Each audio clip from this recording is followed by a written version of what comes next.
बिस्मिल्लाहिर्रहमानिर्रहीम बिस्मिल्लाहिर्रहमानिर्रहीम। शुरू अल्लाह के नाम से जो बड़ा मेहरबान नहायत रहम वाला है। हदीस number 7 in English, narrated Abdullah bin Abbas radiyallahu anhu. Abu Sufyan radiyallahu anhu bin Harb informed me that Hercule had sent a messenger to him while he had been accompanying a caravan from Quraysh. They were merchants doing business in Sham, Syria, Palestine, Lebanon, and Jordan. At the time when Allah's Apostle sallallahu alaihi wasallam had truce with Abu Sufyan radiyallahu anhu and Quraysh infidels. So Abu Sufyan radiyallahu anhu and his companions went to Hercule at Elia. Hercule called them in the court, and he had all the senior Roman dignitaries around him. He called for his translator, who, translating Hercule's questions, said to them, "Who among us to you is closely related to that man who claims to be a prophet?" Abu Sufyan replied, "I am the nearest relative to him among us, the group." Hercule said, "Bring him, Abu Sufyan radiyallahu anhu, close to me and make his companions stand behind him." Abu Sufyan radiyallahu anhu added, Hercule told his translator to tell my companions that he wanted to put some question to me regarding that man, the prophet, and that if I told a lie, my companions should contradict me. Abu Sufyan radiyallahu anhu added, "By Allah, had I not been afraid of my companions labeling me a liar, I would not have spoken the truth about the Prophet. The first question he asked me about him was, 'What is his family status amongst you?' I replied, 'He belongs to a good noble family amongst us.' Hercule further asked, 'Has anybody amongst you ever claimed the same to be a prophet before him?' I replied, 'No.' He said, 'Was anybody amongst his ancestors a king?' I replied, 'No.' Hercule asked, 'Do the nobles or the poor follow him?' I replied, 'It is the poor who follow him.' He said, 'Are his followers increasing, decreasing day by day?' I replied, 'They are increasing.' He then asked, 'Does anybody among us, those who embrace his religion, become displeased and renounce the religion afterwards?' I replied, 'No.' Hercule said, 'Have you ever accused him of telling lies before his claim to be a prophet?' I replied, 'No.' Hercule said, 'Does he break his promises?' I replied, 'No. We are at truce with him, but we don't know what he will do in it.' I could not find opportunity to say anything against him, except that Hercule asked, 'Have you ever had a war with him?' I replied, 'Yes.' Then he said, 'What was the outcome of the battles?' I replied, 'Sometimes he was victorious and sometimes we.' Hercule said, 'What does he order you to do?'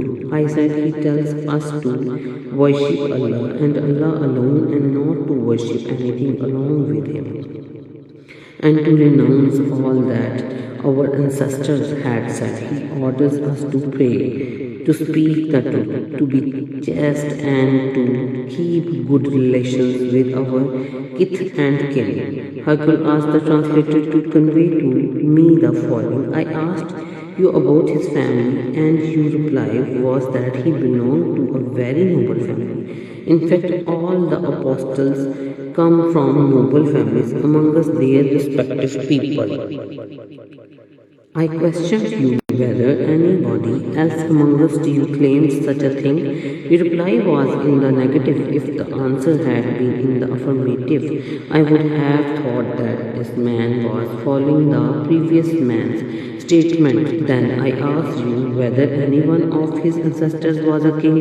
Your reply was in the negative, and if it had been in the affirmative, I would have thought that this man wanted to take back his ancestral kingdom.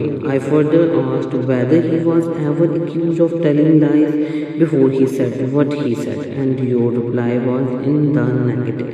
So I wondered how a person who does not tell a lie about others could ever tell a lie about Allah. I then asked you whether the rich people followed him or the poor. You replied that it was the poor who followed him, and in fact all the apostles ﷺ have been followed by the very class of people. Then I asked you whether his followers were increasing or decreasing. You replied that they were increasing, and in fact this is the way of true faith till it is complete in all respects.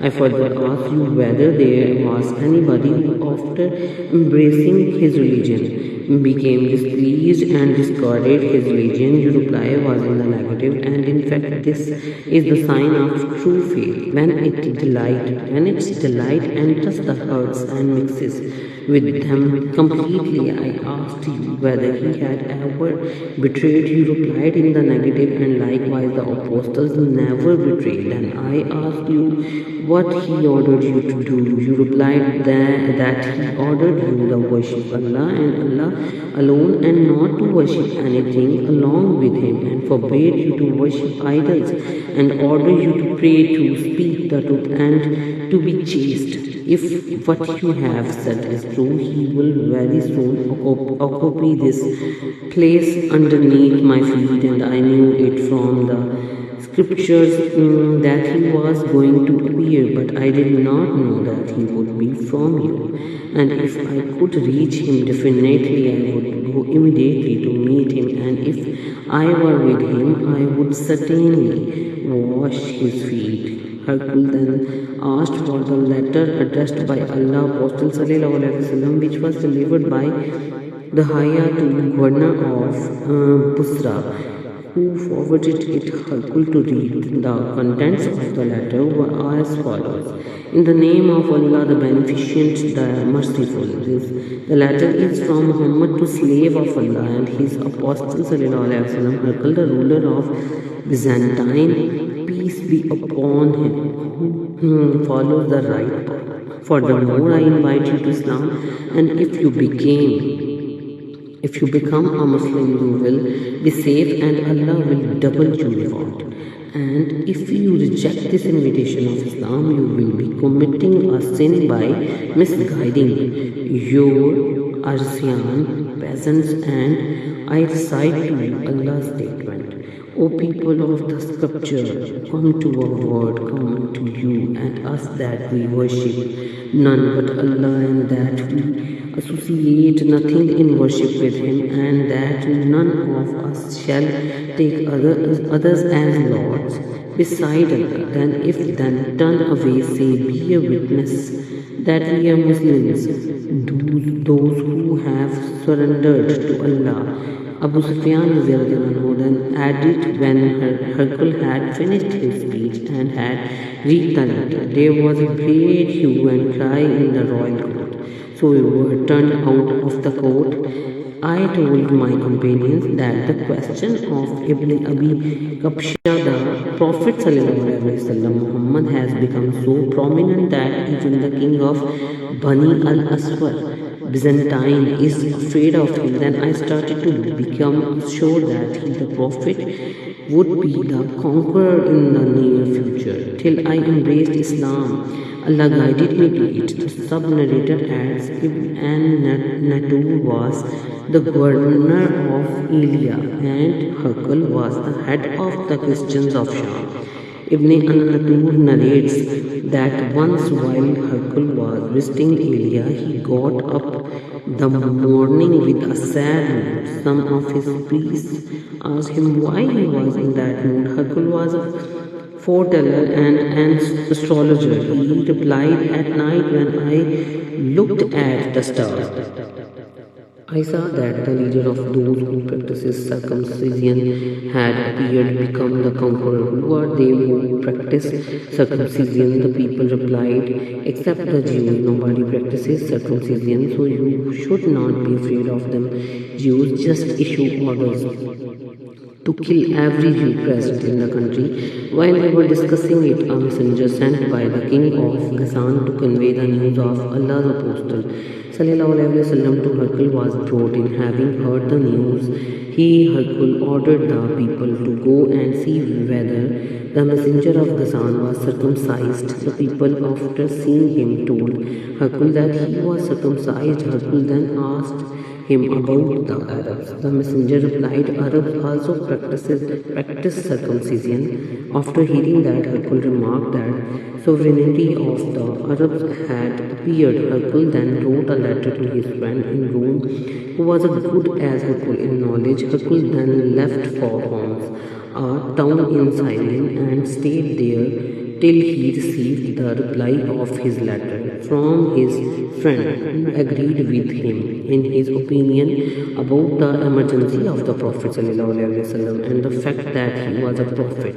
On that, Hercule invited all the heads of the Byzantines to assemble in his place at home. When they assembled, he ordered that all the doors of his place be closed. Then he came out and said, O Byzantines, if success is your desire and if you seek right guidance and want your empire to remain, then give a pledge of allegiance to Prophet ﷺ.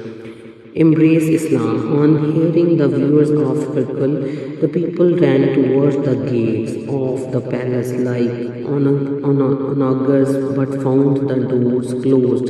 Hercule realized their hatred towards Islam, and when he lost the hope of their embracing Islam, he ordered that they should be brought back in audience. When they returned, he said, what already said was just to test the strength of your conviction, and I have seen it. The people prostrated before him and became pleased with him, and this was the end of Hercule's story in connection with his faith.